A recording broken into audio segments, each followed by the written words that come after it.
ঘাটে মারবে আমাকে? তুমি সিভিক হয়ে আবার বেশি বাড়াবাড়ি, হ্যাঁ? তুমি সিভিক হয়ে আসবে আমাকে? তোমার এত বড় আসপর্দা, হ্যাঁ? তুমি সিভিক হয়ে আমায় মারতে আসবে? অফিসার ওখানে দাঁড়িয়ে দাঁড়িয়ে কথা বলবে, সিভিক হয়ে মারতে আসবে? হ্যাঁ, সিভিক হয়ে মারতে আসবে? সিভিক হয়ে গায়ে হাত দিতে আসবে কেন? সিভিক পুলিশের কি ইয়ে আছে ও গায়ে হাত দেবে? আমি ওকে বলছি তো যে ওখানে স্যারকে দিলাম, আবার এখানে কেন দেবো? আমি কোনোদিন দিই না। এখানে ওইখানে যদি নেয়, স্যাররা বলেছে যে আমার এখানে নিলে এইখানে দেওয়ার দরকার নেই। হ্যাঁ, না ও ওরকম করছে কেন? ও সিভিক হয়ে গরম দেখাচ্ছে কি ও আমাকে? হ্যাঁ, ড্রাইভার বলে কি আমরা মানুষ নয় নাকি? হ্যাঁ,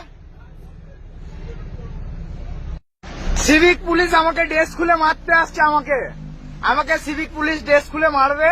হ্যাঁ, ও বলছে আমি এখন পাবলিক। হ্যাঁ, কত বড় সাহস! মিলেমিশে চলতে হবে, ওকে ভালোভাবে বললাম। ওখানে পয়সা দেবো, এখানে দেবো না। তাহলে ও অত হুজ্জুতি করবে কি আছে? তোর চাকরি আমি খেলাম।